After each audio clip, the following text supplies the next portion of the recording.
Welcome back, children, to your English class. Children, today we have the fifth part of the chapter, the Dragon Rock. Till fourth part we have covered all the chapter. Now today in this video we are going to cover all the exercises which are given in your textbook. So the first exercise is related to the sentences which are incomplete. जो sentence है वो हमें incomplete मिले हुए हैं and we have been given 4 options. हमें 4 options दिए गए हैं जिसमें से एक ऑप्शन सही है and उस ऑप्शन को हमें जो इनकम्प्लीट सेंटेंस है उसमें जोड़ करके हमें सेंटेंस को कंप्लीट करना है. So let's see the first sentence. The valley would get very hot. जो वैली थी जहाँ पर वो जायंट लोग रहते थे, जो पोइट की इमेजिनेशन थी, जो बहुत हॉट जगह थी. तो हॉट कब होती थी? In the morning, in the evening, at night और इन द आफ्टरनून. किस टाइम पे जो घाटी थी वो बहुत ज़्यादा गर्म हो जाती थी?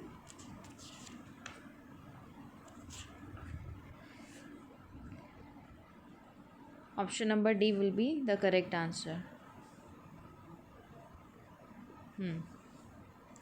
So in the afternoon, of course, it is very obvious कि जो आफ्टरनून होती है वो गर्म होती है, लेकिन यहाँ की जो वैली की हॉटनेस थी वो बहुत ज़्यादा थी, हमारी अर्थ से भी ज़्यादा वो गर्म हुआ करती थी.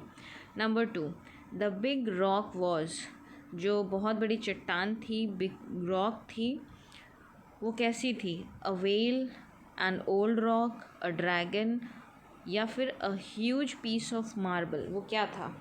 जो रॉक थी, जो पत्थर था, वो क्या था? एक वेल मछली थी, या फिर एक पुराना पत्थर था, या फिर एक ड्रैगन था, या फिर एक ह्यूज बड़ा सा मार्बल का पीस था. सो वी नो चैप्टर ही ड्रैगन पे ही बेस्ड है, तो यहाँ पर जो रॉक का जो शेप था वो कैसा था? ड्रैगन था. People believed the rock. लोगों का क्या विश्वास था? जो रॉक थी was evil, could cure disease, could save them in times of trouble, and number 4 would destroy everything. So जो रॉक थी उसका लोगों का क्या मानना था कि वो एक बुरी आत्मा थी, या बहुत वो बुरा इंसान था, बुरा ड्रैगन था, या वो बीमारियां सही करता था, या फिर लोगों की परेशानियों में मदद करता था, या फिर वो चीज़ों को डिस्ट्रॉय कर देता था. So if you have watched all the videos carefully then easily you can answer. So what can be the answer among these 4 options? Number C. So the rock, dragon rock, could save them in troubles of time. Number 4, the children chanted a poem about. जो बच्चे थे वहाँ पर वो किसकी कविता गाया करते थे? वो गाते थे ड्रैगन रॉक की. सो चिल्ड्रन यहाँ पर 2 ऑप्शन दिए नहीं हैं, बट दिस इज़ अंडरस्टूड. यहाँ पर जो ऑप्शन होगा वो होगा द ड्रैगन. ठीक है. Now the next exercise, there we have to match some words with their meanings. यहाँ पर कुछ words लिखे हैं in column A and in B their meanings are written. So you have to match column A with column B. So one more thing children, यहाँ पर जो 5 words लिखे हुए हैं इन सब का मतलब होता है बोलना, बोलने से रिलेटेड है, लेकिन इन सब का सबसे सटीक, सबसे अप्रोप्रिएट मीनिंग हमें मैच करना है. फॉर एग्ज़ाम्पल यहाँ पर जो बैबल वर्ड लिखा है, बैबल का मतलब होता है जो बच्चे when a small child speaks for the first time वो बैबलिंग करता है. तो बैबल का मतलब होता है बोलना. बार्क का मतलब भी बोलना होता है, मटर का भी मतलब बोलना होता है, रैम्बल एंड क्रून का मतलब भी बोलना ही होता है. बट एग्जैक्टली इसके क्या मीनिंग होंगे we have to match. So for this, if you want to do this exercise honestly, then go through dictionary and find out all their meanings, and then you can match all the words with their meanings. Otherwise you can forward the video and get the answer. So the meaning of babble is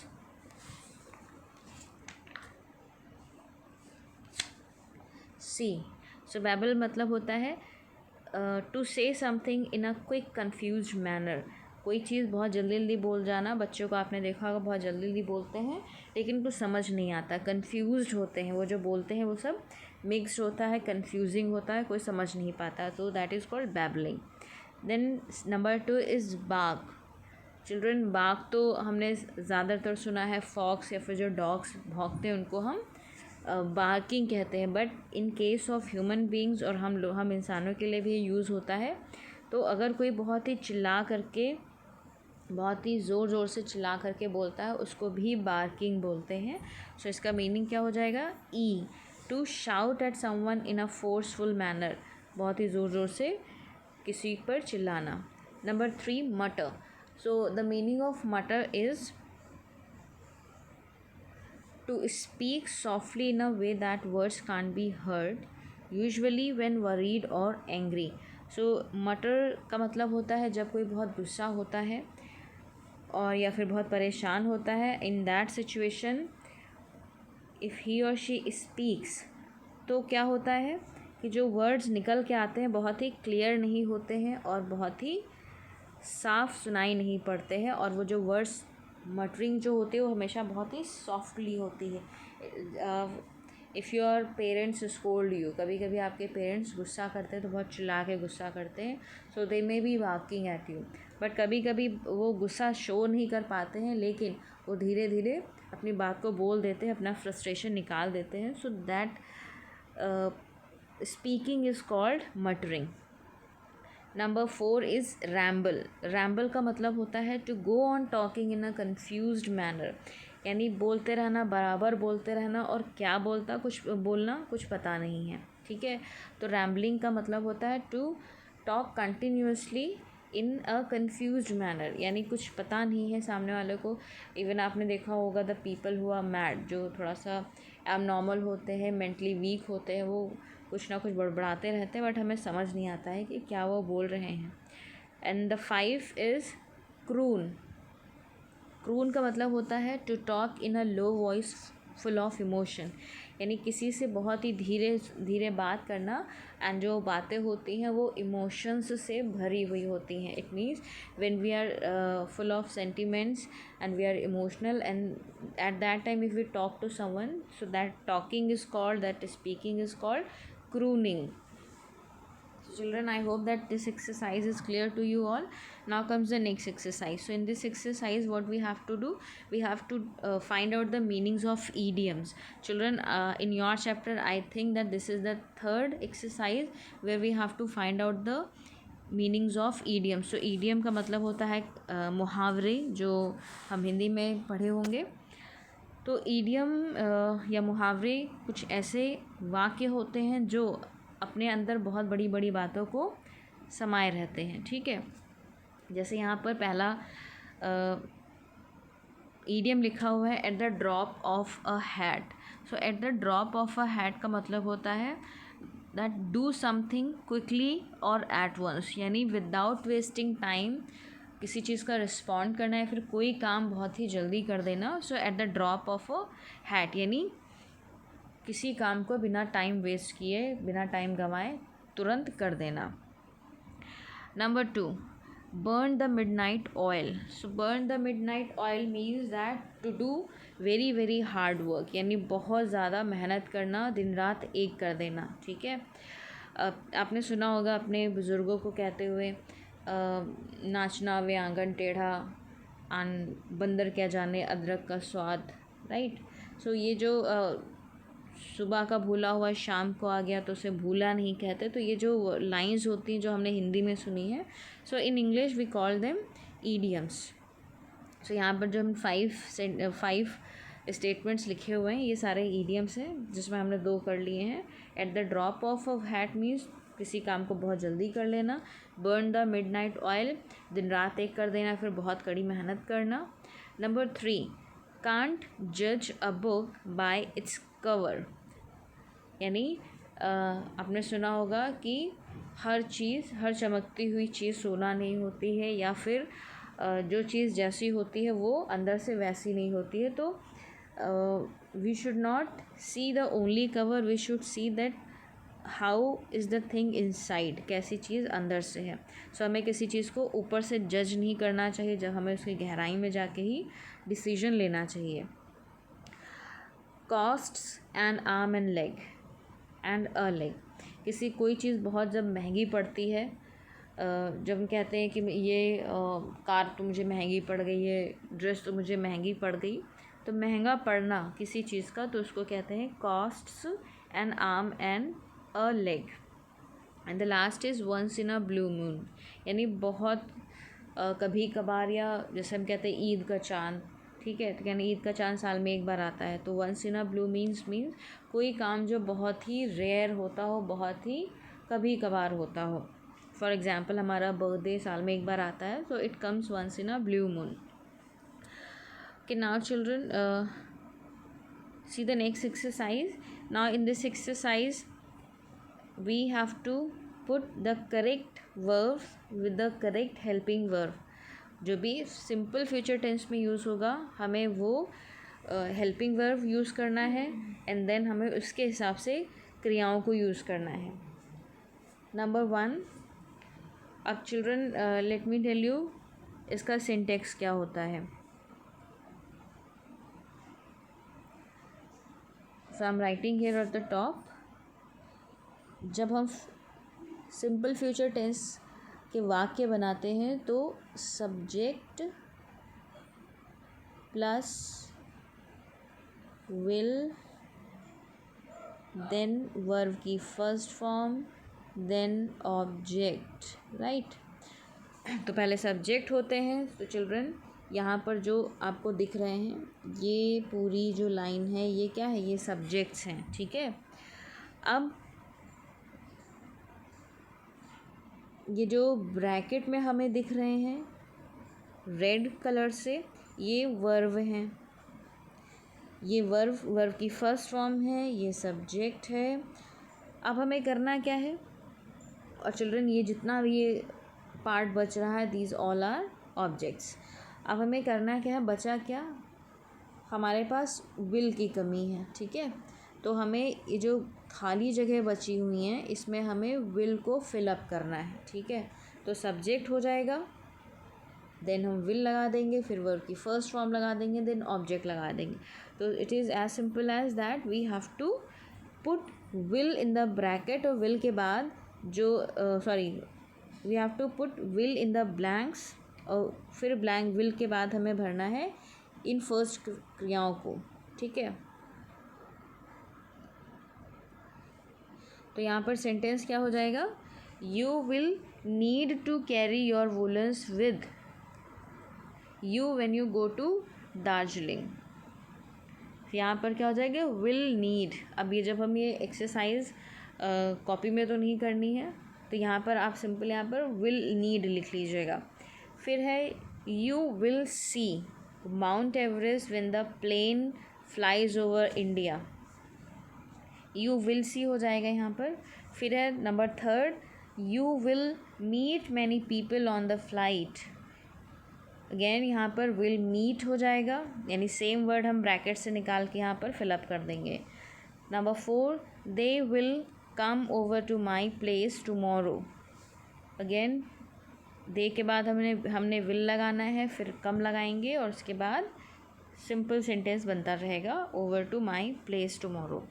number 5 is we will watch a movie when my father comes home, again बस हमें यहाँ पर will लगाना है, will के बाद verb की first form watch की जो कि सामने लिखी हुई है वो हमें फिलअप कर देना है। Now next exercise is about future continuous tense. Future continuous tense में क्या होता है children, again let me write syntax for you.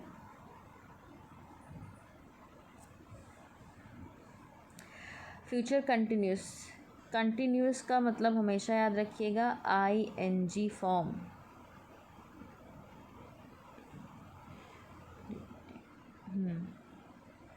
ING form किस में, वर्ब में, ठीक है। वर्ब की फर्स्ट फॉर्म में हमें ING फॉर्म लगाना है।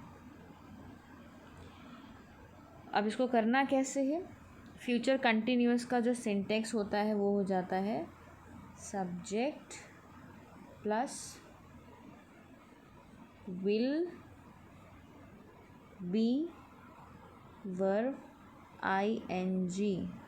फिर से अब देखते हैं चिल्ड्रन, ये जो ये सब लिखा हुआ है ये क्या है, इसको छोड़ करके या 4th नंबर छोड़ करके 1 से लेकर 5 तक 4 नंबर को छोड़ करके we this evening and then ही, ये सब्जेक्ट है। फिर हमें जो ब्लैंक्स है, जो खाली जगह पड़ी हुई है, हमें उसमें विल बी लिखना है और विल बी के बाद वर्ब की फ़र्स्ट फॉर्म लगानी है। और वर्ब की फ़र्स्ट फॉर्म कहाँ लिखी है, ये वर्ब की फ़र्स्ट फॉर्म लिखी हुई है, wait, these are the first form of verbs. ठीक है, अब वापस चलते हैं कि इसमें कैसे करना है। तो फर्स्ट सेंटेंस में क्या करना है, हम ऐसे करेंगे, we will be working when they come to see us tomorrow. We will be working when they come to see us tomorrow.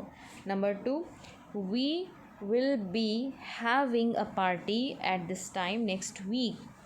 We W-E को मैं we बोल रहे हैं, तो we will be having a party at this time next week. Number 3, this evening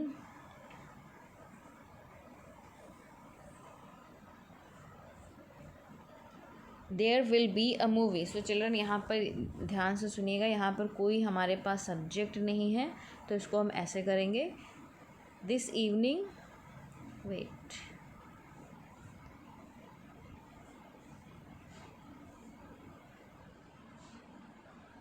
there will B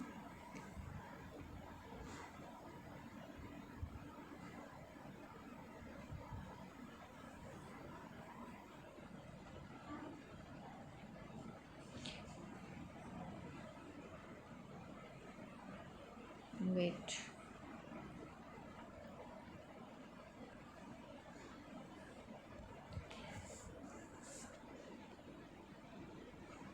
okay. So यहाँ पर आप कोई भी सब्जेक्ट लिख सकते हो, यहाँ पर आप लिख लीजिएगा,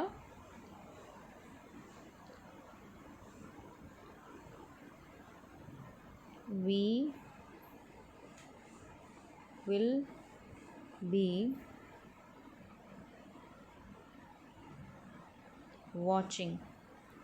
ठीक है, तो ये इस जगह पे, ये जो खाली जगह है उसमें हमें क्या फिलअप करना है, यहाँ से लेके यहाँ तक, we will be watching a movie.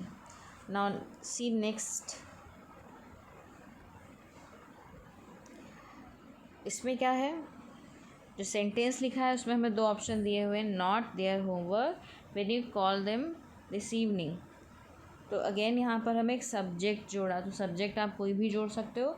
अब यहाँ पर लिखा है देयर का मतलब बहुत सारे लोग हैं, यानी ही शी नहीं होगा, इसमें हम दे लगाएंगे। ठीक है, सो दे विल, इसको ऐसे करेंगे, let me do it for you. इसमें भी हमें क्या करना है, number 4 I am telling right now, so they will not be doing their homework tomorrow, homework when you call them this evening. Now the last is, he will be listening to music when they see him in his room. He will be listening to music when they see him in his room. So children, इसमें future continuous tense हमें करना है, and soon the same topic, related to the same topic, the video will be sent to you in the next month, right? So don't worry, if you're not clear with this future continuous tense of simple future tense, then definitely you can watch the video and you'll understand it. So children, saying this, I would say thank you and bye bye.